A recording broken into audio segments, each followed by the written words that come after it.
Hey guys, thanks for clicking on this video. I don't know if you noticed, but the world is kind of a scary place right now. And I'm about to go to one of the scarier places closer to home. And I'll show you in a second what that is.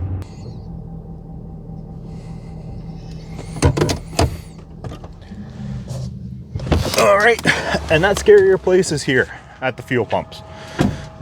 With all the stuff going on in the world right now, it's kind of getting pricey. And you guys know that I keep track on how much this beast drinks. So if you followed our other videos, you'll see that we installed the 37-inch tires. And one of the things that I didn't equate to was all the world events and the price of fuel. So the question then lies, did I screw up by putting the bigger tires on this truck?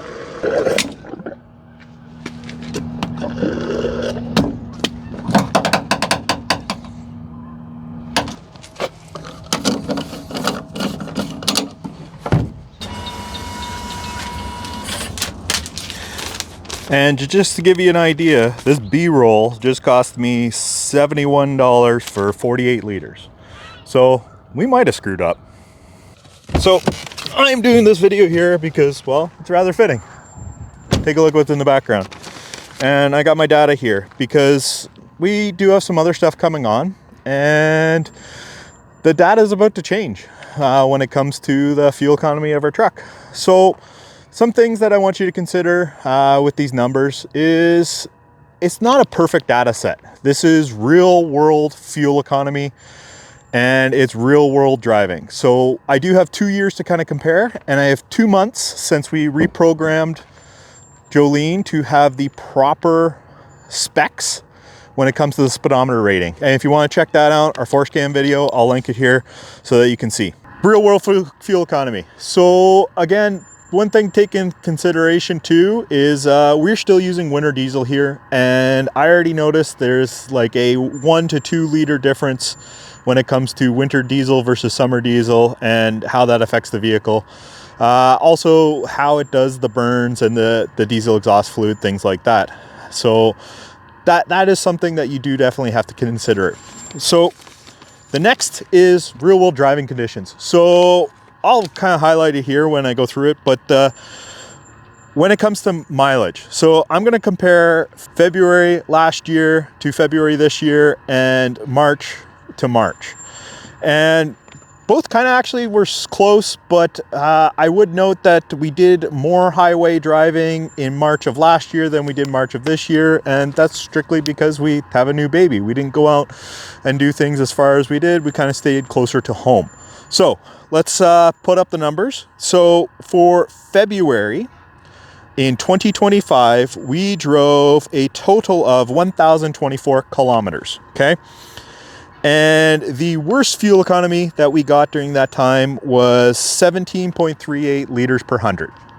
Now, contrary to that, the best we got was 15.98. So if you turn around and average that out, it's 16.68 liters per 100 kilometers for the month of February 2025. Okay, let's jump ahead. 2026. So we did 1,237 kilometers. So we did about 200 more kilometers when it came, but we still only actually had 2 fill-ups. So that's something that you need to take into equate there. We did a worse fuel economy of 17.16. So again, mostly in town, if you kind of take a look at the numbers on that. But we also had a best fuel economy of 13.6 liters per 100 kilometers. So that averages out at 15.74. So if you took the month of February, 2 fill-ups, pretty close. Like, let's face it, 200 kilometers really isn't that much of a difference. We have just less than a liter per 100 difference when it comes to the fuel economy. That's pretty good. And like, let's be honest, 2026 was better. 2026 had the 37s. Well, 2025 did not. What do you mean? I got better fuel economy? Okay, let's jump ahead to March. Okay. So for March 2025, here's the big numbers. We did 2,901 kilometers. The best fuel economy was 12.37. Well, the worst was 14.42. Gives me an average of 13.48. We did a lot of highway back then. Costco was our main trip, and we didn't have a brand new baby, so we kind of just went and did things. Jump ahead. This past March, okay? 2008 kilometers. So we did 900 kilometers less. That actually is a big number kind of deal. That's 2 trips to the city for us. So there's definitely a consideration when it comes to, we did more in-town driving because we had that new baby. So there is kind of a difference we'll talk about in a second. So the worst fuel economy, 17.04. That's pretty big difference kind of deal when you talk about the weather, the conditions, the tires, and fuel usage. The best is 12.74. So 12.74 gives us an average of 14.41 liters. So 13.48 for last year, 14.41. That's only a difference of just slightly over 1 liter per 100 kilometers. We're bracketing now. And let's face it, 1 liter isn't that difference. So let's average it out, okay? I know this is not perfect data, but we got 2 months, sort of the same kilometers, give or take. Got a couple little extra drives, but let's average it out. So out of the two, we look at an average of 15.08 for 2025 out of those 2 months. And if you really want to get nitpicky, for 2026, we have 15.075.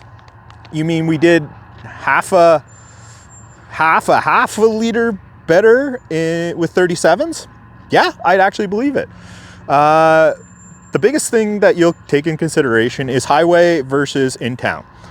And what comes in with that is the rolling mass. It obviously takes 37s more to get up and go than it does the original 33s.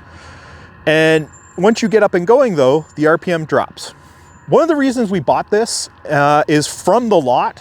It did have the 12K upgrade package with towing, and with that comes 355 gears versus the standard 331s.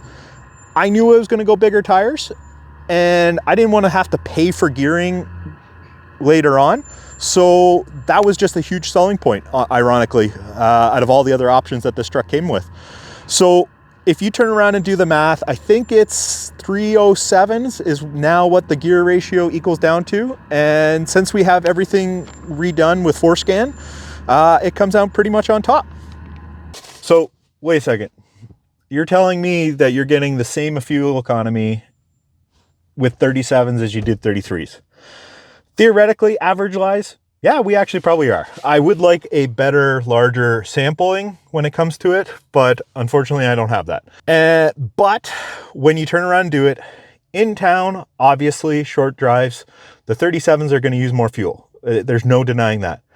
But once you get those 37s up to speed with the 10-speed transmission, 355 gearing, it equates to a better truck. So if you know you're going to upgrade things and you're going to start with new vehicle, find out what will work best in the long run for you. Yes, better towing capacity, things like that. But if you're going bigger tires, look for those gear packages. It might cost you a little bit more. I don't actually know how much the package itself cost comparison difference. I could definitely look it up and comment below if you want me to try and discover that. But if you plan, you can actually work this out, because we want to do a lot of highway. We want to do a lot of ventures and things like that in this truck. We are building this for the Alberta Outdoor Expo, and we need to haul our family of 6 around into adventures. So the little bit of pre-planning, and it's going to pay off in the end. I hope you enjoyed this video. Comment below what kind of fuel mileage you're getting, and I hope you stay tuned, because again, the reason why I did this video is solely because there are some big changes coming to Jolene in the near future. In the next month, we hope to have a lot more weight on this truck. And oh, I might have spoiled that reveal there, but it's going to change our fuel economy, and I won't ever have accurate data. But again, I'm going to come back to this, and once we get her fully kitted out and built, I'm going to throw the averages out there. What's an empty one versus a fully overland ready truck for a family of 6? Comment below what you think the fuel economy is going to be in this 6.7 diesel truck at that. Before I take off, I'm going to ask you guys, like, subscribe, all this and that. Comment below. Help me with my algorithms. And the other one is the Baker Adventures website is live. This is going to be a blog post. It's going to be a video, everything like that. And you can find some cool merchandise. Roads were meant for roaming. And with the fuel prices, it's getting harder to roam. But if you pre-plan and keep track, you too can save fuel in your vehicle as long as you do it right. So thank you for watching.